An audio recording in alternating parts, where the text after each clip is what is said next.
Maulid, libur majelis. Nggak ada waktu aja. Hadir bawa semua ke Habib Abu Bakar. Ada hallnya imamen libur. Kalau ada majelis malam minggu kok masih buka, nggak tahu picek itu mungkin yang khodibul majelisnya. Pengajian libur, nggak boleh. Kalau ada Habib lagi di hall, ada pengajian. Itu namanya matanya picek. Betul apa tidak? Ada nggak orang ngomong begitu? Pangkat dia itu apa ngomong begitu? Lalu pangkatnya apa? Itu orang dia mau di hall buyutnya dia, kita mau ngaji, tidak boleh pengajian, bahkan jamaahnya suruh hadir ke sana katanya barokah. Barokah naon ngaji ente apa ente? Barokah apa dapatnya di sananya? Dikasih perukunan sholat? Enggak. Kadang-kadang enggak sholat. Sunat kuburan panglima perang daripada Yogyakarta dirubah namanya jadi Baklawi. Kanjeng Raden Tumenggung Sumodiningrat adanya di Bantul Pleret. Dia pahlawan karena dia perang dengan Inggris, lalu Inggris kalah, tetapi beliau meninggal dunia di masjid, dipenggal lehernya sebagai seorang kesatria tahun 1811. Namun hari ini orang Jawa asli itu makamnya jadi bin Yahya.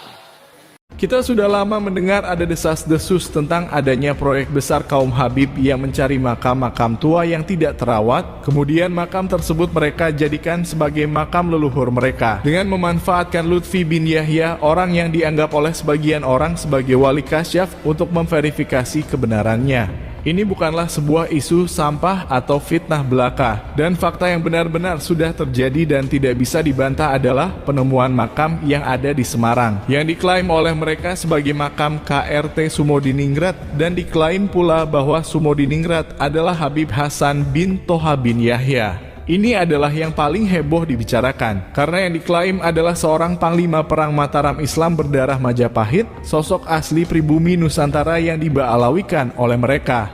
Nasib baik Terah Mataram kini berani bersuara, sehingga masyarakat luas pun kemudian bergerak melawan perampokan sejarah yang dilakukan oleh golongan mereka.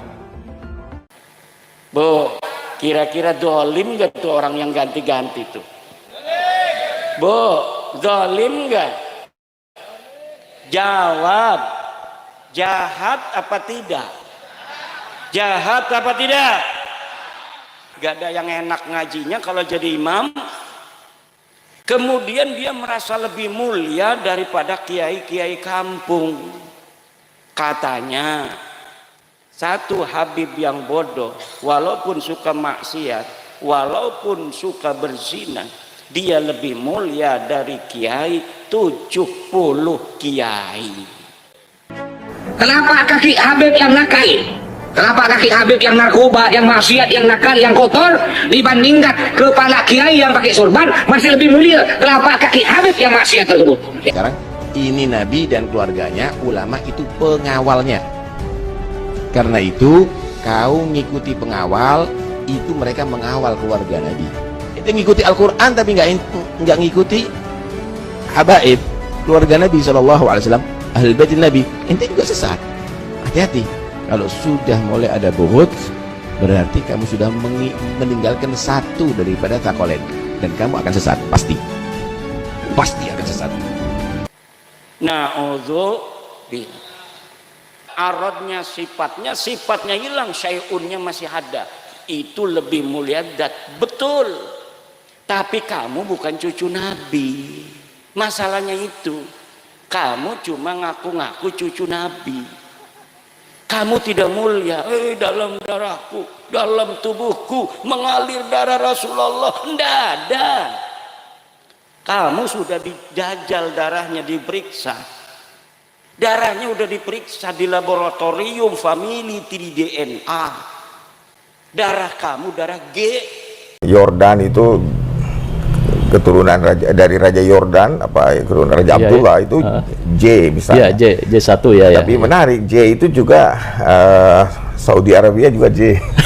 Iya, Saudi Arabia ya J. Iya. Iya. Nah, iya. Oh ini. Jadi ini langsung ini hasil, tidak pakai apalagi email ya. Ya. Jadi di sini ya sebagaimana yang diduga pastilah sebagian besar itu G. Jadi tidak aneh lah. Tidak Ya. ada gitu kan. Ya. Jadi hasil tes DNA haplogrup Habib Agus Abu Bakar Arsal Al-Habsyi itu haplogrupnya adalah G. Wong India, wong Kaukasus, Turki, itu kebanyakan itu.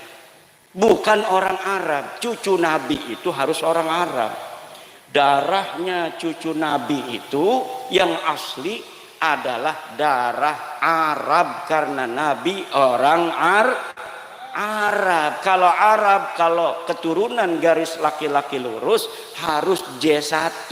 Sedangkan Habib-Habib Ba'lawi ini ngakunya lurus ke Nabi garis laki, tapi darahnya diambil pas sudah terbukti, sudah selesai diperiksanya, hasilnya G semua. 180 orang yang sudah tes DNA, baik di Indonesia maupun yang di Yaman, semuanya gagal sebagai keturunan baginda Nabi besar Muhammad sallallahu alaihi wasallam.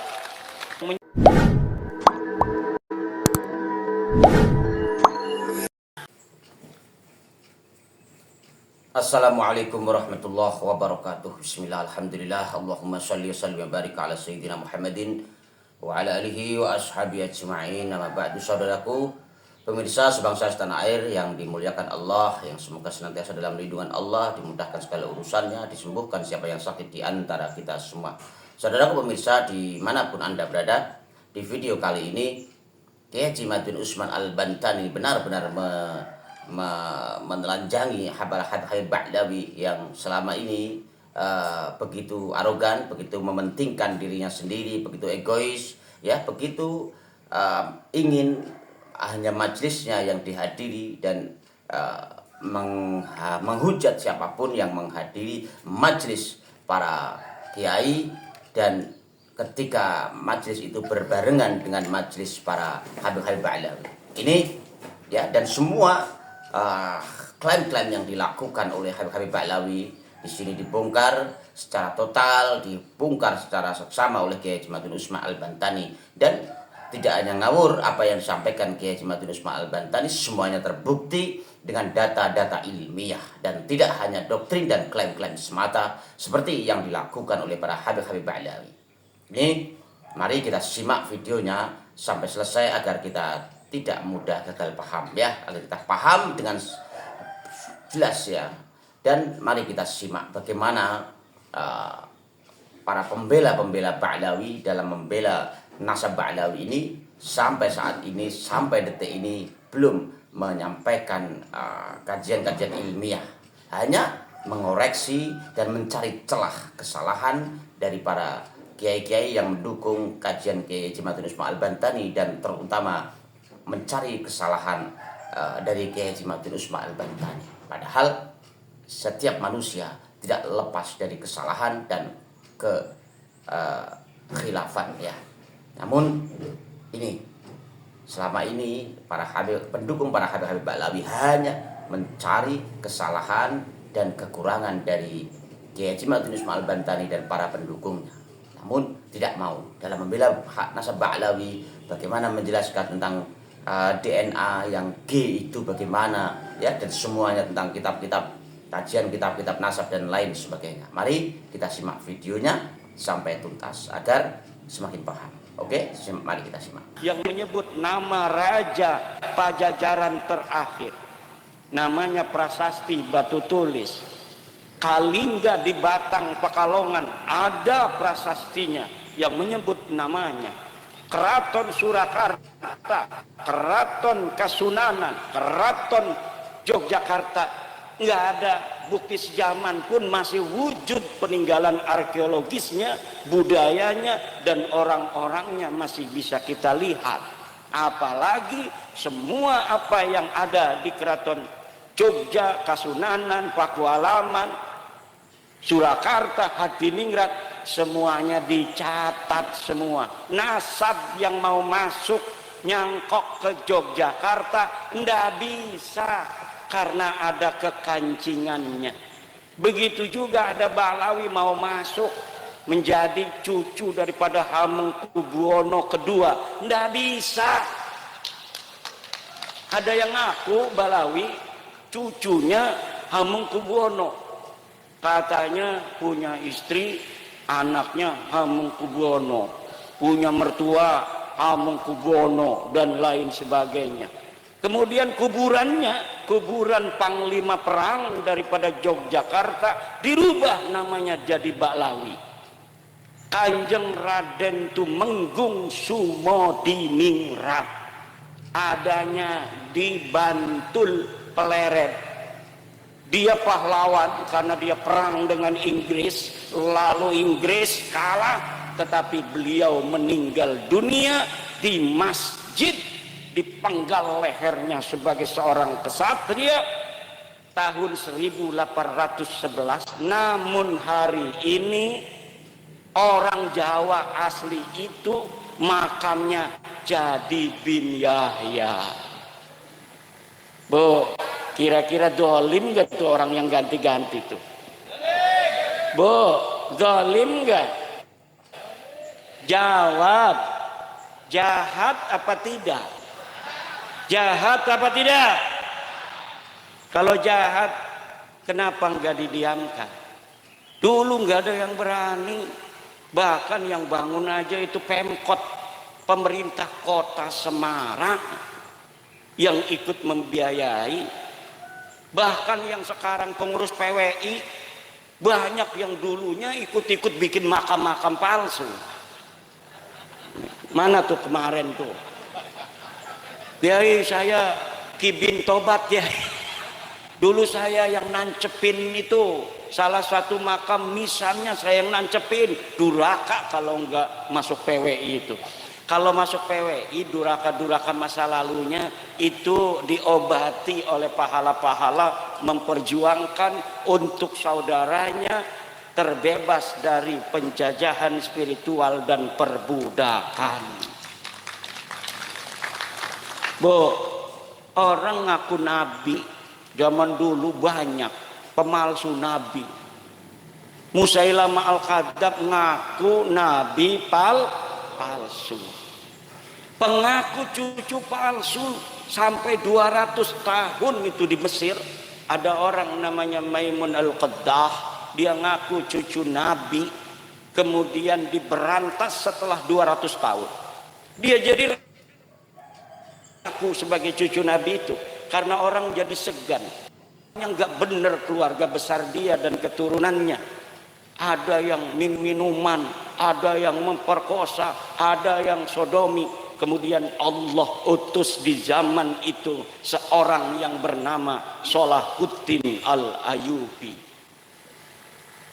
Hari ini di Indonesia setelah datang kaum Ba'alwi mengaku sebagai cucu Nabi tahun 1850-an sampai 1943, banyak orang percaya, terutama orang NU, Muhammadiyah tidak percaya, Al-Irsyad tidak percaya, Persis tidak percaya, Syarikat Islam tidak percaya, NU percaya. Kenapa NU percaya? Karena di NU memang zaman dulunya kiai-kiainya turunan Nabi semua, turunan wali turunan Nabi. Jadi ketika ada orang ngaku dianggap saudaranya, oh berarti saudara saya ini. Kemudian ternyata lama-lama ngalahin. Lama-lama kiai yang pinter-pinter, kemudian dia yang goblok, kagak bisa baca Fathul Qorib, kagak bisa nasrib, nggak ada yang hafal Quran, nggak ada yang enak ngajinya kalau jadi imam. Kemudian dia merasa lebih mulia daripada kiai-kiai kampung.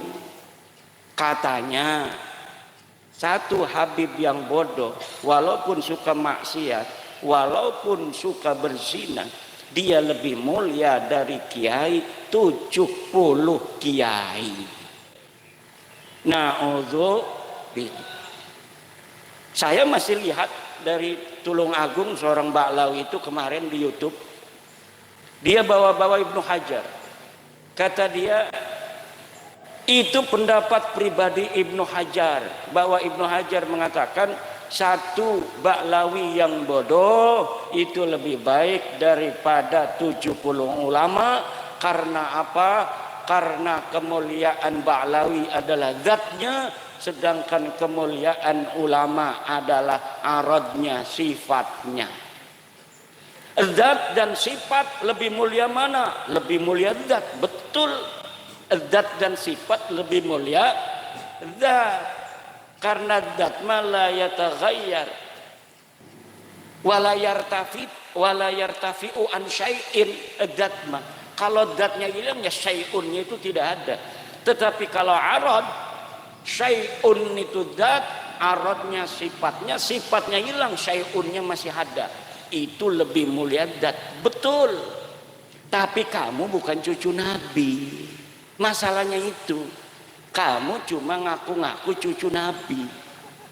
Kamu tidak mulia. Dalam darahku, dalam tubuhku mengalir darah Rasulullah. Tidak ada. Kamu sudah dijajal darahnya, diperiksa. Darahnya sudah diperiksa di laboratorium family 3DNA. Darah kamu darah G. Wong India, wong Kaukasus, Turki, itu kebanyakan itu. Bukan orang Arab. Cucu Nabi itu harus orang Arab. Darahnya cucu Nabi itu yang asli adalah darah Arab, karena Nabi orang Arab. Kalau Arab, kalau keturunan garis laki-laki lurus harus J1. Sedangkan Habib-Habib Ba'lawi ini ngakunya lurus ke Nabi garis laki, tapi darahnya diambil pas sudah terbukti, sudah selesai diperiksanya, hasilnya G semua. 180 orang yang sudah tes DNA, baik di Indonesia maupun yang di Yaman, semuanya gagal sebagai keturunan baginda Nabi besar Muhammad sallallahu alaihi wasallam. Itu secara tes DNA. Secara ilmu nasab, ilmu tarikh, ilmu sejarah, saya sudah meneliti penelitian daqiqan bahwa memang mereka sama sekali tidak ada kaitan dengan baginda Nabi besar Muhammad sallallahu alaihi wasallam. Man huwa badrun, man huwa syamsun, man huwa nurun fawqa nurin, man huwa iksiru wa ghali, man huwa misbahus suduri. Nabiyuna wa maulana Muhammad tidak ada kaitan sama sekali dengan Ba'alwi, tidak ada kaitan nasab apa-apa dengan Ba'alwi. Para Habib-Habib yang mengutus cucunya itu tidak ada, hanya mengaku saja. Lah kalau mengaku kita aja semua mengaku, siapa kek cucunya Jokowi kek, siapa aja bisa ngaku, betul apa tidak? Soekarno meninggal 1970, kita ngaku saya cucunya Soekarno, pantes. Wong Soekarno masih punya cucu, paling punya buyut jangga paling kan. Orang yang ngaku cucunya Soekarno, anaknya Mega, Puan. Mbak Puan umurnya kayak Kiai Ansori. Jadi Kiai Ansori mengaku cucunya Soekarno wajar. Dari anak siapa Kiai Ansori? Dari ibu yang tidak diketahui. Ya. Itu bapak-bapak, ibu-ibu. Kenapa dulu katanya kan banyak yang ngomong Kiai-Kiai Kibin tuh, yang Kiai-Kiai Kibin. Kiai mah dulu Syekh Hasyim Asy'ari meneng-meneng baik. Kiai Hasyim Asy'ari enggak ngomong Ba'lawi batal. Kalau pengakuan itu la yata'allaku bimanfaatin, itu nggak ada masalah, nggak ada soal. Karena dulu mungkin Ba'alwi yang ditemui Mbah Hasim itu masih malu-malu, nggak ada yang dawir-dawir minta-minta duit, minta-minta kambing. Kalau lagi haulan dia pengen dikirim kambing 1 truk, betul apa tidak?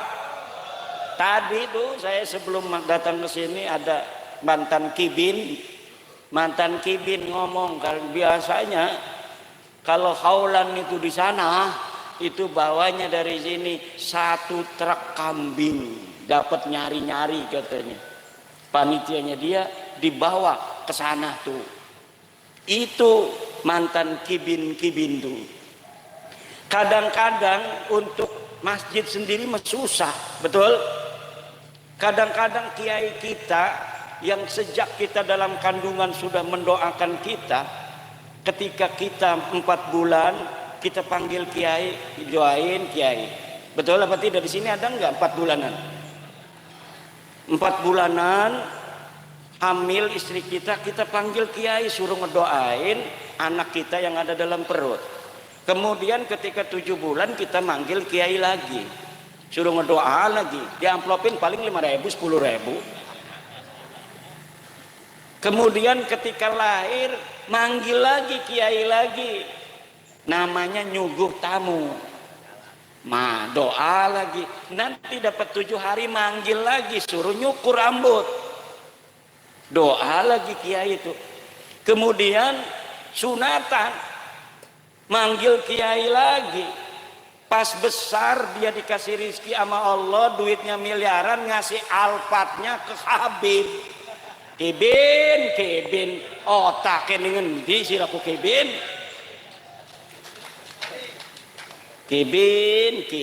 otak taruh di mana? Terus yang ngajarin kita sholat, yang ngajarin kita wudhu kiai kampung di musola kecil, di masjid. Kadang dia yang ngajar, kadang dia yang bawa kue, dia yang bikin kopi kiainya tuh. Tapi masya Allah, sesudah kenal lama Habib, dia lupain guru, orang-orang yang telah berjasa dalam hidupnya sejak dalam kandungan. Kadang-kadang dia yang ngomong, ini malam ini ada hallnya Habib, pengajian libur, nggak boleh kalau ada Habib lagi di hall ada pengajian. Itu namanya matane picak. Betul apa tidak? Ada nggak orang ngomong begitu? Pangkat dia itu apa ngomong begitu? Pangkat dia apa kiai? Bukan. Bisa ngaji Fathul Qorib? Enggak. Suruh nasrif fa'ala fa'alu fa'alat fa'alata fa'alna, enggak bakal bisa. Suruh ngelal qala aslu qawala ala wazni fa'ala, enggak bakal mampu. Suruh menghafal al-qawaid al-fiqhiyah, enggak bakal bisa. Lalu pangkatnya apa? Itu orang dia mau di hall buyutnya dia, kita mau ngaji, tidak boleh pengajian, bahkan jamaahnya suruh hadir ke sana, katanya barokah. Barokah naon ngaji teu apa teu? Barokah apa dapatnya di sananya? Dikasih perukunan sholat? Enggak. Kadang-kadang enggak sholat. Betul apa tidak? Kadang-kadang kumpul sholat maka kagak, jangan betul-betul tuh dekat keraton masih ada.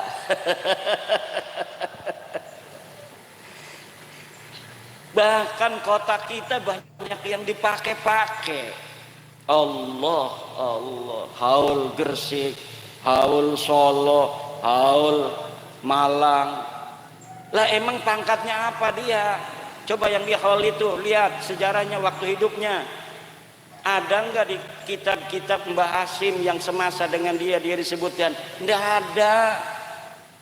Banyaknya orang-orang Baklawi itu yang dianggap hebat-hebat setelah matinya.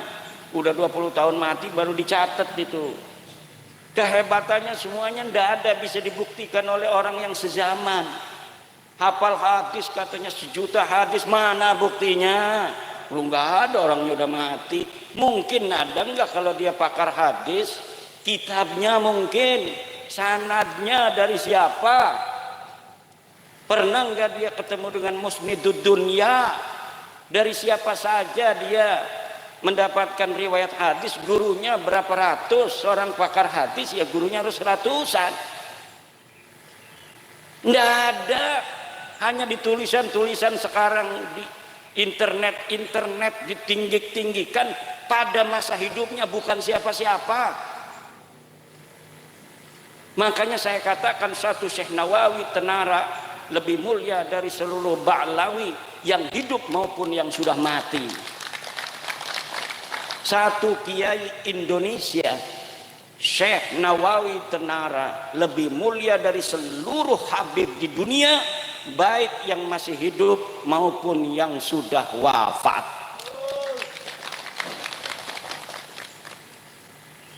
Dengan Syekh Mahfud Turmusi pun saya berani katakan bahwa Syekh Mahfud Turmusi lebih utama dan lebih mulia di sisi Allah dari Ba'lawi, seluruh Ba'lawi yang ada di dunia, baik yang hidup maupun yang meninggal dunia. Bahkan peci hitamnya Syekh Nawawi itu lebih mulia dari seluruh sorban-sorban ban Vespanya Ba'lawi, baik yang masih hidup maupun yang sudah meninggal dunia.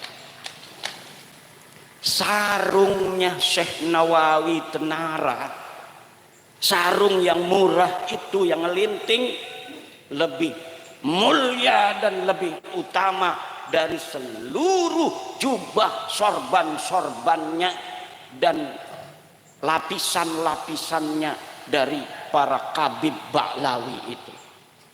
Saya berani kalau misalnya ada malaikat yang suka tugasnya itu menghitung, hisab, ayo dihisab. Dia suka membanding-bandingkan, makanya saya banding-bandingkan sekarang. Mereka itu sukanya membanding-bandingkan. Sayyidina Syekh Abdul Qadir Jilani dibandingin dengan Abdul Al-Haddad, dengan Faqih Muqaddam. Katanya Faqih Muqaddam lebih hebat daripada Syekh Abdul Qadir Al-Jilani. Kalau Syekh Abdul Qadir Al-Jilani dia terkenal di dunia, maka Faqih Muqaddam nanti dia akan lebih tinggi derajatnya di akhirat daripada Syekh Abdul Qadir Jilani. Dari mana dia tahu? Syekh Abdul Qadir Jilani katanya pangkatnya kalah nanti di akhiratnya oleh Faqih Muqaddam. Siapa Faqih Muqaddam? Apakah orang, apakah bukan? Faqih Muqaddam katanya imam. Saya teliti di kitab-kitab, katanya dia wafat 653 Hijriah. Kitab-kitab sudah banyak ditulis di Yaman yang nyebutin nama ulama-ulama Yaman, ulama-ulama Tarim disebutin. Saya cari nama Faqih Muqaddam Muhammad bin Ali itu tidak ada sama sekali. Pada tahun 653 orang bernama Faqih Muqaddam. Tapi kibin-kibin kan hadaratnya la hadrati Sayyidina wa Maulana Faqih Muqaddam, ya Faqih Muqaddam. Faqih Muqaddam dipanggil nggak ada kok. Saya bisa membuktikan dia tidak ada. Saya nggak bakal berani ngomong begini kalau saya tidak bisa membuktikan bahwa Faqih Muqaddam tidak ada pada masanya. Tidak ada. Lalu gimana tuh kiai kok bisa ada? Ya Sangkuriang tahu? Sangkuriang, Superman, tahu? Batman, Gundala, nggak ada orangnya. Tapi kemudian anak-anak kita hafal. Coba idola kamu siapa? Superman, Batman, Gundala, Spiderman, Doraemon. Kalau dulu Sangkuriang, Kamandanu, Angling Dharma, tak kayak tadi Angling Dharma tuh, itu belum ditemukan bukti sezaman. Saya baca dalam sejarah Bojonegoro, kalau Bojonegoro di Banten, di Bojonegoro, bahwa para pakar-pakar Bojonegoro belum menemukan bukti sezaman. Betulkah dulu di Bojonegoro ini ada angling dharma. Tetapi itu adalah sebuah kekayaan kebudayaan daripada Bojonegoro. Sama seperti di daerah Jawa Barat dikenal dengan nama Sangkuriang. Dikenal dengan nama di sana siapa lagi itu tokoh-tokoh yang diciptakan dalam versi kebudayaan untuk menjadi inspirasi bagi anak-anak muda pada zamannya. Itu banyak sekali diciptakan tokoh. Dan tokoh-tokoh semacam itu lalu kemudian ada yang ngaku-ngaku keturunannya. Orangnya diciptakan, sekarang orang ada yang ngaku turunan Superman. Wow, saya masih turunan Superman. Mengenai Arjuno, apakah betul Arjuno punya anak namanya Parikesit? Betul, dalam dunia kebudayaan, pewayangan, Parikesit mempunyai anak namanya Abimanyu. Abimanyu mempunyai anak namanya Yudhoyono. Saya tahu Yudhoyono, presiden dulu. Kemudian Yudhoyono punya anak namanya Grendoyono. Grendoyono nama Pramesti. Pramesti punya anak namanya Angling Dharma. Adanya di Kali Tidu. Itu legendanya. Perlu untuk bukti sezaman untuk diyakinkan bahwa betul Angling Dharma pernah ada di Kali Tidu. Fakih Muqaddam membutuhkan itu sudah 3 tahun dicari, nggak ketemu-ketemu. Ada yang dikirim dikasih duit ke Turki, ada yang dikasih duit ke Madinah, ada yang dikasih duit ke Irak, ada yang dikasih duit ke Yaman untuk mencari bukti bahwa Fakih Muqaddam pernah ada di masa lalu. Tidak ada yang mampu mendapatkannya dan tidak akan pernah ada. Kenapa? Karena saya sudah secara badihian jalian bahwa nasab Ba'lawi ini diakuinya baru di abad 9 Hijriah, 895 Hijriah. Di tahun 895 Hijriah ada seorang Ba'lawi namanya Ali As-Sakran, nyatet bin-binnya dia. Katanya dia namanya Ali, punya abah namanya Abu Bakar. Abu Bakar punya abah namanya Abdurrahman. Abdurrahman ini orang bener nih, masih 3 nih orang bener nih. Nah, dari Abdurrahman ke atas ini dia nggak hafal. Tulis-tulis saja sampai nama cucu Nabi yang namanya Ahmad bin Isa yang ada di abad keempat Hijriah, 345 Hijriah. Memerlukan 13 nama ke situ. Dikarang aja. Abdurrahman bin Muhammad bin Ali bin Alwi bin Faqih Ali bin Faqih Muqaddam bin Ali bin Muhammad Sahib Birbat bin Ali Qali Qosam bin Muhammad bin Alwi bin Muhammad bin Alwi bin Ubaid bin Ahmad bin Isa. Ya, saya cari kalau Ahmad bin Isa ini benar cucu Nabi. Ada di dalam kitab Tahdhibul Ansar, ada di dalam kitab Al-Mazdi Ahmad bin Isa, ada di dalam kitab Muntaqilatut Talibiyah, ada dalam kitab Asy-Syajarah Al-Mubarakah karangan Imam Fakhrur Razi, ada dalam kitab Al-Asili karangan Al-Marwazi, karangan At-Taqtaqi, ada dalam kitab Al-Fahri Al-Marwazi, ada dalam As-Sabatul Musal, ada di dalam kitab Umdatut Talib di abad ke-9 awal.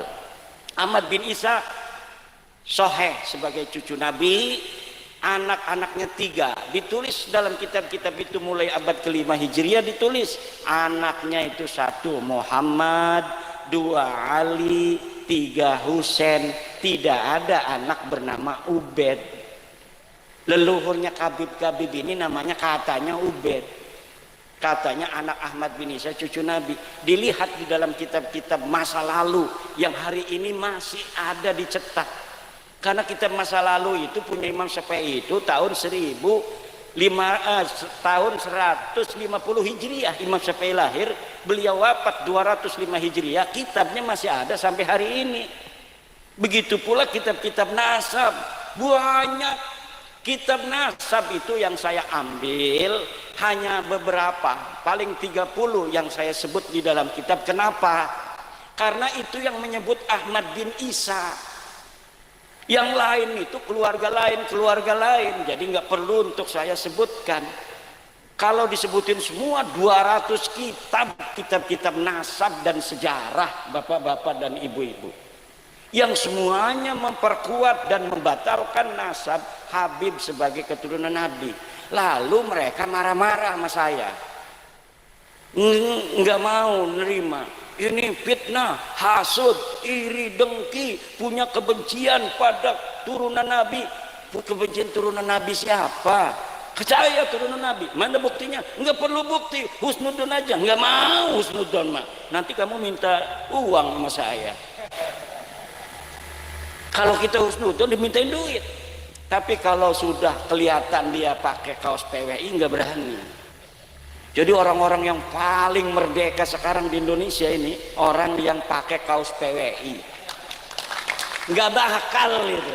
Misalnya nih perempuan-perempuan, hei se-Indonesia, bikin jilbab yang ada lambang PWI, lambang Gunung Jawa itu.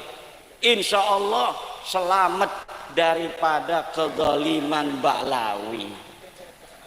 Atau di depannya kan biasa kayak OSIS itu kan. Sekarang gambarnya PWI, wah selamat.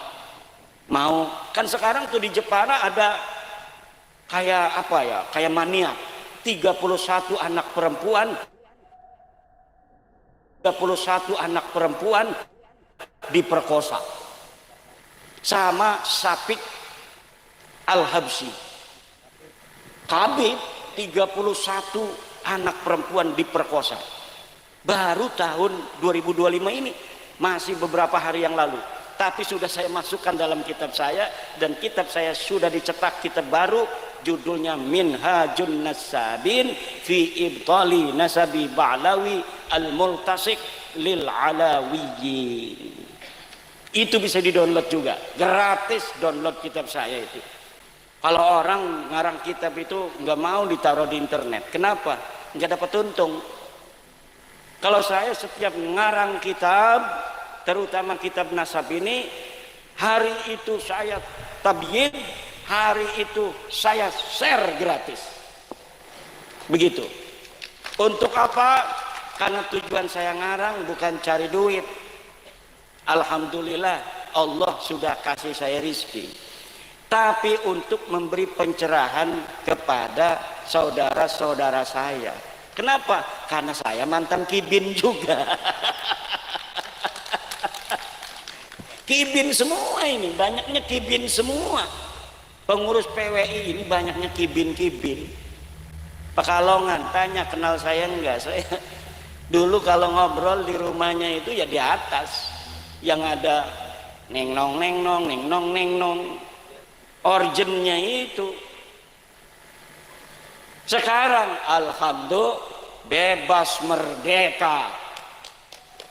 Orang yang merdeka dirinya diberi kekuatan oleh Allah, tidak mudah ditipu, tidak mudah diperdaya. Orang itu kalau sudah dia itu husnudon pada maling, udah tampangnya kayak maling ini, lah husnudon gak boleh kita suudon pada orang. Insya Allah laptop, HP di meja habis semua itu. Saya punya teman kiai, orangnya husnudon aja itu sama Balawi. Nggak, udah sampai nggak wawu sama saya. Tahu nggak wawu? Ini sekarang ini nggak wawu sama saya gara-gara saya batalin nasab Balawi nih. Karena dia masih jadi kibin. Kemudian dia cerita, namanya sama temen, kalau ada musibah cerita. Yai katanya, ada tuh yang biasa datang tuh sama kita, biasanya ke dia datang, ke saya datang gitu. Terus itu saya ngobrol kan kalau di meja, ada HP, ada laptop. Terus Ya biasa kan dia kalau mau apa namanya pergi diamplopin, saya ambil uang diamplopin. Pas saya kembali, HP dan laptop saya nggak ada. Terus saya nanya sama dia, Beb, katanya ini laptop sama HP saya mana? Oh nggak ada, dari tadi nggak ada itu namanya laptop dan namanya PHP. Ada Beb, tadi di sini nggak ada. Kamu salah katanya. Dia penasaran karena rumahnya pakai CCTV, kiai banyak duit dia. Ada CCTV-nya. Dia lihat di kamar. CCTV-nya. Bener itu dimasukin ke tasnya. HP-nya, laptopnya dimasukin ke, dan dia tidak punya malu. Na'udzubillah. Tapi kalau sudah pakai kaos PWI LS, selamat sentosa, karena kita bisa masuk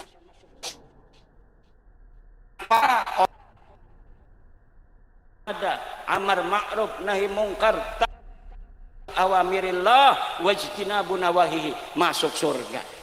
Jangan mau ditakut-takutin. Kalau enggak cinta sama aneh, cinta sama keluarga Belawi, maka ente tidak akan masuk surga karena tidak akan dapat syafaat dari Injil aneh Nabi Muhammad. Sebenarnya dia juga nggak yakin itu dia cucunya Nabi Muhammad itu. Sekarang itu dia nggak yakin orang dia udah tes DNA, bukan kok. Tapi si Kibin ini aja yang masih yakin orangnya aja udah nggak yakin. Kibinnya masih yakin. Kibin susah jadi Kibin itu. Kibin kapan tobatnya? Nah kita doakan, kita bukan kebencian, kita bukan kalau mereka yang ngaku-ngaku turunan Nabi itu tidak ada kaitan dengan kezaliman dari pengakuannya, biarin aja. Gak bakal ini ada ribut-ribut begini. Ada orang yang penasaran seperti saya bahwa dia bukan cucu Nabi. Gak mungkin kalau mereka semuanya baik-baik semua. Ngaku turunan Nabi misalnya, setiap punya uang ketemu orang dia kasih 100.000, ada ketemu lagi 100.000, ketemu lagi, itu mengangkat nama Nabi Muhammad. Ya Allah, dasar cucunya Nabi. Ketemu orang ngasih uang, sepasar uang dibagi semua sama dia. Masya Allah, Nabi Muhammad terima kasih, kau telah membawa cerah keimanan kepada kami. Engkau juga menurunkan keturunan-keturunan yang mulia, yang bagi-bagi duit terus pada kami. Begitu, walaupun palsu dia. Betul apa tidak? Mengangkat harkat martabat Nabi Muhammad SAW lebih tinggi lagi. Tapi kalau model-modelnya ngaku cucu Nabi, nggak pernah sholat, katanya putra putri Fatimah nggak sholat juga, dijamin masuk surga. Kan malu-maluin Nabi Muhammad. Ngaku cucu Nabi, ada apem punya orang diambil aja. Allah, minum-minuman keras, mabok, nyolong motor, dawir, nyolong apa namanya tuh akuarium, ada di Lampung nyolong akuarium, di Banyumas nyolong keramik 200 meter material, dia bawa mobil losbak ngambilin keramik, bukannya bayar, bilang Habib Anu, emangnya ini material siapa? Dapat keramiknya bukan dapat beli apa? Enak amat membawa nama Rasulullah untuk hawa nafsunya dia. Ini adalah merendahkan harkat martabat Rasulullah. Wajib bagi kita untuk menjaga kemuliaan Rasulullah dengan membongkar kepalsuan nasab orang-orang yang mengaku sebagai cucu Nabi, kemudian menggunakan pengakuan itu untuk berbuat zalim dan merendahkan harkat martabat Nabi. Setuju, Bu? Asyhadu anna Ba'lawi Habib laisu min dzurriyyati Rasulillah. Merdeka, udah merdeka itu insyaallah. Lebih merdeka lagi kalau ada lambang PWI di rumahnya. Ini lambang Nahdlatul Ulama di atas, karena PWI anaknya Nahdlatul Ulama. Di bawahnya lambang PWILS. Insya Allah ada Khabib masuk, Masya Allah. Langsung nggak mau dia. Nanti kiai-kiai, ada apa Beb? Mau ngehol? Enggak kiai, enggak kiai. Ini saya melihat bahwa kiai ini akan masuk surga. Saya permisi kiai, assalamualaikum. Gitu doang paling juga. Kalau sudah ngelihat ada gambar PWI atau foto saya. Kalau belum punya gambar PWI, foto saya aja dipasang. Jangan fotonya Gus Yahya. Nanti kalau fotonya Gus Yahya ada Habib masuk. Ini husnudon ini. Ini husnudon nih, alhamdulillah nih. Kalau yang husnudon kan masih bisa dibohongin. Ini husnudon. Saya kirimin itu. Saya pernah ngomong begini di Lampung. Videonya saya potong, saya kirimin ke Gus Yahya. Ketawa kali dia di sana. Kalau yang ada foto saya, insya Allah nggak berani. Itu para habaib itu dawir lagi. Tapi kalau ada foto Gus Yahya, wah ini babul husnudon ini, bab husnudon ini.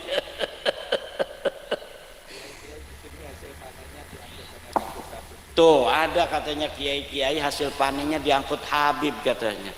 Lah apakah yang begitu itu pantas untuk membawa-bawa nama Rasul, Bu? Nggak pantas. Nggak pantas bawa-bawa nama Rasul. Caci makinya luar biasa. Abis saya ini dibilang cecoro, dibilang dajjal, dibilang monyet, dibilang anjing. Habis semua kebun binatang ke saya semua. Nggak tahu kalau yang dihadapin ini adalah putra wayah Nusantara. Ini saya mendapatkan ini, pusaka-pusaka ini banyak sekali dari orang-orang yang mempunyai mata yang lain selain mata kepalanya. Bahkan ketika capres, saya akan lihat-lihat Pak Jokowi. Pak Jokowi ini kayaknya mau ke Ganjar kata saya ini. Saya dukung Ganjar kata saya. Kemudian datang itu utusan dari para penunggu gunung-gunung sepuluh Jawa. Kata dia, saya kan orangnya husnudon aja begitu mah. Kiai kenapa bukan pilih Pak Prabowo? Kenapa? Sudah ditanda tangan oleh penunggu gunung 10 Jawa bahwa yang akan jadi presiden Prabowo, kata orang itu. Terus tapi para penunggu gunung-gunung sejawa sedang cinta sama Kiai Imad. Kalau Kiai Imad nggak berubah, maka tanda tangannya yang akan berubah, yang didukung Kiai Imad yang akan menang. Sampai begitu. Kata saya, ada syaratnya enggak? Ada syaratnya. Syaratnya 3. 1 ini, 2 ini, 3 ini. Kalau ini tidak, maka yang jadi presiden Prabowo. Ya kita ini kan orang pekih. Orang pekih itu berdasar hadasiyah. Hadas itu berdasarkan dalil aja, mana buktinya. Tetapi pada waktu itu saya ngikutin aja. Syaratnya saya penuhi. Yang 2, yang 1 tidak bisa dipenuhi oleh teman saya. Akhirnya ia tidak bisa dirubah. Prabowo tetap jadi presiden, harus kita dukung sampai 5 tahun karena Bapak Prabowo yang dipilih oleh para penjaga Nusantara. Wah ini halu nih Kiai Imad. Ya ini malah lagi cerita halu dulu. Karena apa? Cerita-cerita dalil-dalil kan udah selesai. Balawi udah pik bukan cucu Nabi. Dia nggak bisa lagi bawa dalil. Nggak bisa dia. Udah ditantang-tantangin tuh sama orang-orang. Berani nggak debat dengan Kiai Imad? Melempem baik. Yang suruh di depan itu orang-orang kayak Kori itu yang macam-macam. Kalau ada acara begini bikin kerusuhan. paling begitu doang, lama-lama ditangkap polisi juga tuh orang begitu, lama-lama ditangkap polisi. Kenapa? Karena dia mengganggu acara orang lain. Pengajian itu dilindungi undang-undang, dia ganggu. Kalau polisi kesel itu bisa ditangkap itu Pak Kori itu. Orang lagi ngaji Gus Abbas kemarin disuruh pulang, dilempar-lemparin. Itu kalau polisi sudah kesel orang-orang begitu ditangkepin karena sudah melanggar undang-undang Indonesia. Ibu bapak hadirin ma'asyiral muslimin rahimakumullah, itu intinya Bu ya. Ibu ini keturunan ke atas orang mulia-mulia Bu. Jangan rendah diri kepada orang-orang begituan. Mereka bukan siapa-siapa. Mereka tidak lebih mulia daripada kudungnya ibu-ibu. PWILS punya kaos yang keringetan itu lebih mulia dari seluruh jubahnya para Ba'lawi.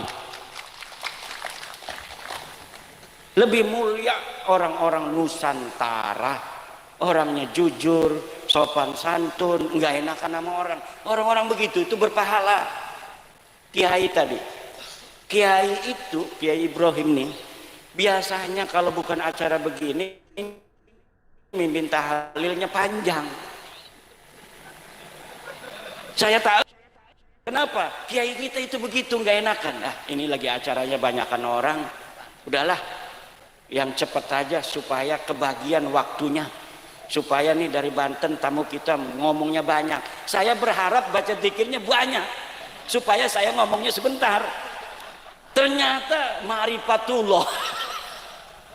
Orangnya itu nggak enakan, itulah orang Jawa. Orang Jawa itu nggak enakan. Aslinya orang Jawa itu nggak biasa nyaci orang. Kita ini sekarang nih ngomong-ngomong kejelekan begini karena harus dilawan. Cangkemele ya dibalas cangkemele. Kalau cangkemele dibalasnya husnudon, habis kita. Makam-makam sudah diganti semua, wali-wali kita sudah kalah semua. Gresik itu kan Sunan Giri, Sunan Gresik, Sunan siapa lagi tuh di Giri banyak. Sekarang yang besar itu Ba'lawi. Kapan datangnya dia? Tahun 1900. Ngapain aja dulu? Ya ngajar ngaji. Lah ngajar ngaji mah kiai juga semua ngajar ngaji. Lah ngajar ngaji doang. Perang kagak? Kagak.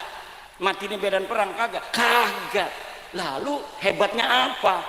Ya hebatnya dibesar-besarin. Nih Ki Ageng Purwo juga bisa aja kita bikin YouTube, 20 YouTube Ki Ageng Purwo Waliullah. Kalau malam Jumat ada jam 8 itu ada di Bojonegoro. Tapi kalau jam 12 itu sudah ada di Aras. Allah. Itu 2 tahun aja begitu. Udah orang percaya. Pekalongan bikin YouTube-nya banyak, karomah para wali, lihat itu banyak itu. Dia bisa jalan di air. Udah 4 tahun jalan di air. Ada ulama-ulama jin datang segala macam. Banyak bikin YouTube, bikin konten kreator, keramat-keramat supaya dianggap rajanya para wali. Kenapa sih Allah kok yang bohong-bohong begitu tapi dibiarkan aja? Ya begitulah cara kerjanya Allah Subhanahu wa taala untuk melihat mana sih hati-hati yang begitu waspada, mana yang mudah dibohongi. Maimun Al-Qaddah itu 200 tahun ngaku cucu Nabi, baru ketahuannya setelah 200 tahun. Mulia dia, semakin ngaku cucu Nabi semakin bohong semakin mulia. Anaknya jadi raja lagi, cucunya jadi raja lagi, buyutnya jadi raja lagi selama 200 tahun. Tapi kebohongan tetap kebohongan. Ulama bangkit di bawah pimpinan Salahuddin Al-Ayyubi. Dulu Salahuddin Al-Ayyubi ini hanya seorang panglima perang dari Imaduddin Zangki. Jangan sembarangan, ini pimpinannya namanya Imaduddin. Imaduddin Zangki punya anak namanya Nuruddin Zanki, tapi belum berhasil. Berhasil pada saat siapa? Salahuddin Al-Ayyubi yang memimpin. Saya namanya Imaduddin, adik saya Nuruddin meninggal dunia. Misan saya Salahuddin, lengkap semua itu ada. Kalau Ansori ini nggak pakai din. Kalau pakai din Ansoriuddin. Karena kalau orang Banten itu yang nama din itu banyak sekali. Kenapa? Daerah Jawa banyak din tapi tidak sebanyak di Banten. Kenapa? Karena dari zaman dulu sultan-sultannya pakai din semua. Hasanuddin, ini sultan pertama. Sultan kedua nggak ada dinnya. Sultan ketiga Nasruddin. Kemudian Sultan Aliuddin, Sultan Rafiuddin, dan lain sebagainya. Banyak juga yang pakainya Zainal Arifin, Sultan Zainal Asikin. Ada yang pakai Muhyiddin, pakai din juga tuh, Sultan Muhyiddin. Terakhir Sultan Sofiyuddin. Nah itu ciri-ciri nama-nama khas Banten. Nah ini ibu bapak, kita harus menjaga sejarah ini. Tanah ini tanah pusaka. Dulu leluhur kita menjaganya luar biasa dengan darah dan air mata. Tidak boleh hasil kerja keras daripada leluhur kita kemudian dihapuskan begitu saja sejarahnya dengan disisipkan sejarah-sejarah palsu untuk kemudian dikuasai. Nih, kalau di Ngelumber apa namanya? Ngelumber dibangun makam Habib palsu misalnya, Syekh atau Habib Ahmad As-Segaf, wafat 1700, dimerekin penyebar agama Islam di Ngelumber. Walaupun hanya sederhana begitu, lama-lama kiai-kiai kita yang dulu ngaji di Mbah Hasim, ngaji di Mbah Khalil, hilang semua peran-perannya, bahwa ini yang betul-betul menyebarkan Islam. Nanti lama-lama ada anak KKN di IAIN, orang Ngelumber kuliah di IAIN, coba kamu ada makam keramat apa di desa kamu, tulis skripsi di situ. Wah ini skripsi di situ. Wah ini. Yang lain kan kiai-kiai kita makamnya nggak mau digede-gedein, dikeramat-keramatin, itu biasa-biasa aja. Akhirnya dia taunya yang palsu ini. Sejarah masuknya Islam di Ngelumber oleh Habib Ahmad As-Segaf tahun 1700, padahal bohong. Itu yang akan terjadi. Kenapa? Cara untuk menghancurkan bangsa dan menguasainya, pertama rubah sejarahnya, lalu hapus sejarah dan hubungan mereka dengan leluhurnya. Seakan-akan mereka hanya tahu mereka orang-orang budak, orang-orang awam yang mudah untuk ditundukkan. Satu generasi itu semua bangsawan-bangsawannya akan menjadi kambing. Generasi ketiganya sudah akan menjadi bebek. Itu orang Eropa yang nulis begitu. Jadi para politisi Eropa itu cara dulu menjajah bangsa Indonesia, Malaysia, terus di Yaman, segala macam itu caranya dia kuasai secara ekonomi, kekuatan militer, agar dia selamat menjajah di situ ratusan tahun. Sedikit demi sedikit bangsawannya ditundukkan dengan sejarah palsu. Nah kemudian diciptakan sejarah ini, disiapkan ketika masih hidup ini bangsawan pertama, pastikan dia akan melawan. Ini diumpetin dulu bukunya. Kalau sudah mati semua satu generasi, generasi kedua anaknya ini dikasih sejarah ini. Ini dulu, ini kan ditulis ketika ayah kamu hidup. Ketika ayah kamu hidup, ayah kamu kan gak ngomong apa-apa, setuju berarti dengan kitab ini, padahal ayahnya itu nggak tahu kitab itu. Kayak sekarang Mbah Hasim dibawa terus kan. Dulu Mbah Hasim diam saja dengan Balawi, nggak ada Mbah Hasim ngomong bahwa Balawi bukan cucu Nabi, padahal memang nggak ada urusannya Mbah Hasim dengan nasab Balawi itu, karena dulu nggak ada yang ngaku-ngaku Kami cucu Nabi, di dalam tubuh kami ada darah Rasulullah. Zaman Mbah Hasim gak ada yang begitu, semuanya cium tangan sama Mbah Hasim, semuanya di kakinya Mbah Hasim semua itu para habaib. Sekarang aja kiai-kiai kita nyium kakinya habaib. Dulu mereka yang nyium kakinya Mbah Hasim, dulu mereka yang nyium kakinya Mbah Khalil Bangkalan, dulu mereka yang ngemis-ngemis kepada Syekh Nawawi Tenara. Saya punya suratnya Utsman bin Yahya ngemis-ngemis pada Syekh Nawawi Tenara, ngemis-ngemis, pengen diberikan sebuah tanda tangan oleh Syekh Nawawi Tenara agar kitabnya bisa dicetak di Mekah Al-Mukarramah. Syekh Nawawi tidak mau. Kenapa? Nggak bermutu kitabnya. Kitabnya tidak bermutu. Nggak bisa kitab model begini dicetak di Mekah Al-Mukarramah. Nggak level punya kamu itu Utsman bin Yahya. Begitu. Lah kita lebih mulia dari kamu. Nyata sudah. Makanya kita orang Jawa yang lebih mulia ini jangan mau jadi anak buahnya orang hina dina kayak mereka. Mereka orang hina dina, kita orang mulia. Masa orang mulia jadi anak buahnya orang hina dina. Kita turunan para raja, kita turunan Raden Wijaya, kita turunan Hamengkubuwono, kita turunan sultan, kita turunan sunan-sunan, kita turunan daripada raja-raja Majapahit, Bojonegoro, Tuban, Wilatita. Nama besar semua. Orang Eropa dulu itu takut sama orang Indonesia. Kok sekarang kita mau tunduk pada orang-orang yang gak jelas asal usulnya? Tidak ada lagi. Sekarang zamannya adalah zaman kebangkitan kiai-kiai Nusantara, kiai-kiai kampung yang harus kita muliakan.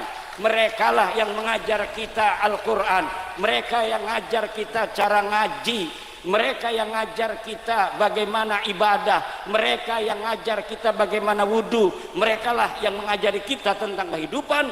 Maka kiai-kiai kampung lah yang harus kita muliakan dan harus kita tinggikan derajatnya. Assalamualaikum warahmatullahi wabarakatuh. Terima kasih sahabat saudara sekalian, semoga bermanfaat video kali ini. Kurang lebihnya mohon maaf. Wallahul muwaffiq ila aqwamit thoriq. Assalamualaikum warahmatullahi wabarakatuh.